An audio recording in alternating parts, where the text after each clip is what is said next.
স্বামী শুধু স্বর্ণগয়না দিলেই যে স্বামীকে ভালোবাসবে এমন না, স্বামী সবসময় ভালোবাসার মানুষ। অনেকেই আমার সুখ দেখে জ্বলে, তো জ্বলুক, সমস্যা নাই, তাতে আমার কোনো আফসোস নাই। তো হ্যালো এভরিওয়ান, আসসালামু আলাইকুম। কেমন আছেন সবাই? আলহামদুলিল্লাহ আমি ভালো আছি। আজকে এই ব্লগটা শেয়ার করতেছি আপনাদের সাথে। আপনারা পুরো ব্লগটি অবশ্যই দেখবেন আর সুন্দর সুন্দর কমেন্ট করে যাবেন। যাই হোক, এটা হচ্ছে টিকটকের একটা ভিডিও আমি করতেছিলাম, এখানে ঢং ঢং করতেছিলাম। তো আজকে আমরা ঘুরতে যাব বোট ক্লাবে, আমি আমার ভাই দুজন সহ আমার হাজব্যান্ড সহ।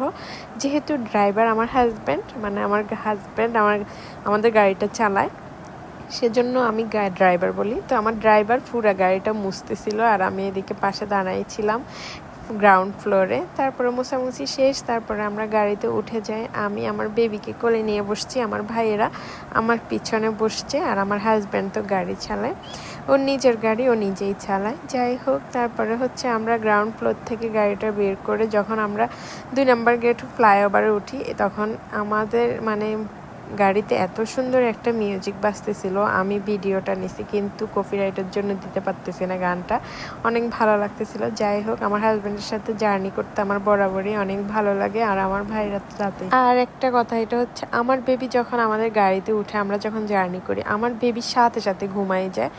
এসির ঠান্ডা হাওয়া পাইলে ও ঘুমাই যায়। ওকে যদি না খাওয়ানো হয় তাতে সমস্যা নাই, শুধু এসি ছাড়া আর ফ্যান ছাড়া যদি ওকে ঘুমাইতে দেয়, ওর 5-6 ঘন্টা ঘুমাবে। তারপরে বড় ফ্লাইওভারে উঠি, যখন আমরা সি বিচের যে ফ্লাইওভারটা ওইটাতে উঠে যাই, যখন বন্দরের কাছাকাছি যাই, আমি আমার হাজব্যান্ডকে বলি আমি এখানে পিকচার তুলবো, ভিডিও করব, তুমি করে দাও। ও শুধু ওকে বলছি আমাকে ভিডিওটা করে দাও, ক্লোজ করবা না, দূর থেকে নিবা, আমাকে একদম ছোট যেন দেখা যায়, আমার ফুল ড্রেসটা যেন দেখা যায়। ও আমাকে বারবার শুধু ক্লোজ করতেছিল, আমার এটা খুবই খারাপ লাগতেছিল, আর আমি ওকে লাস্টে বকা দিচ্ছিলাম।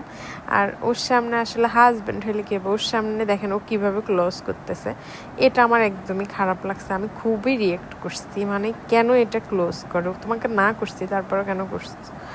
যাই হোক, ও আমাকে ভিডিও করে দিতে বললে ও ভিডিওটা সুন্দর করে দেয় না, তারপর আমি নিজেই করছি।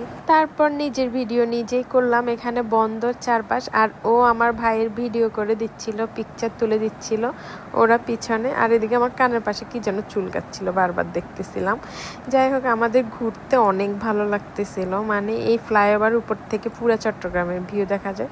তারপর আমরা আবার রওনা দিই, আমরা ভোট ক্লাবের কাছে যাইতে সন্ধ্যা হয়ে যাবে, সেজন্য তাড়াতাড়ি আবার রওনা দিয়ে দিই। এই তো আমরা ভোট ক্লাবে চলে আসছি। আসলে আমরা লাঞ্চ করি নাই, তো আমরা ভাবছি যে আজকে এখানে লাঞ্চ করব আমরা। তারপর আমরা চলে আসি ভোট ক্লাবে। এসে এখানে টিকিট কাটার জন্য গাড়ি রেখে তারপরে কয়জন আছি সবাই মিলে টিকিট কাটতে যাইতে হয়। আমার ভাইরা গেছে কিন্তু আমি যাই নাই। আমি এখানে দাঁড়ায় ছোট ছোট ক্লিপ নিচ্ছিলাম, পিকচার নিচ্ছিলাম, চারপাশের সব ভিডিও নিচ্ছিলাম। ওদের চারপাশটা এত সুন্দর, যারা গেছে তারাই জানে, নিজের চোখে মানে সরাসরি দেখলে বোঝা যায় আসলে জায়গাটা, প্লেসটা অনেক সুন্দর। আমার ভাই ছোটরা বলতেছে আপু এই দিক দিয়ে তুই একটা ভিডিও কর, টিকটকে দিতে পারবি, ফেসবুকে দিতে পারবি, এটা আমার হাজব্যান্ড করে দিছে। যাই হোক, কেমন লাগতেছে। তারপর আমরা উপরে চলে যাই রেস্টুরেন্টে। উপরে গিয়ে আমি মিররে একটা ভিডিও করি, এখানে পাশে ছোট একটা বেবি ছিল। তারপর আমরা খাওয়া দাওয়া করার জন্য এখানে অর্ডার করি। আমরা হচ্ছে এখানে মাটন কারি দেই আর মাটন ফ্রাইড রাইসটা নিই। এখানে হচ্ছে 2টা ফ্রাইড রাইস নিই। আমাদের অনেক অনেক ফ্যাট ভরে গেছে, মানে এতগুলা দেয় ওরা। যাই হোক, রাতের ভিউটা দেখেন, ওই নৌকাগুলো দেখাচ্ছে কত সুন্দর, ওদের চারপাশের ভিউ। এখানে অনেক সময় বিয়ে হয়, বার্থডে পার্টি হয়, অনেক কিছু হয় এখানে। ওরা আসলে ইভেন্টের জন্য ভাড়া দেয় এখানে।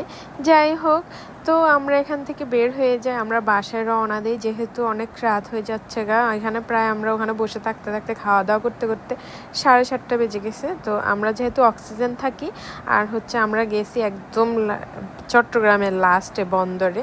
তারপরে হচ্ছে আমরা চলে আসি ওখান থেকে, এই তো রওনা দিই বাসার জন্য। পরে আমরা কি করি, ওদের অন্য গেট দিয়ে প্রথমে ঢুকে যাই, তারপরে ওখান থেকে ঘুরে আবার মেইন গেট দিয়ে বের হই। যাই হোক, আজকের দিনটা অনেক ভালো কাটছে। তো আমার ব্লগটা কেমন লাগছে অবশ্যই কমেন্ট করবেন, আর যারা এখনো ফলো দেন না সবাই ফলো দিয়ে রাখবেন। আল্লাহ হাফেজ সবাইকে।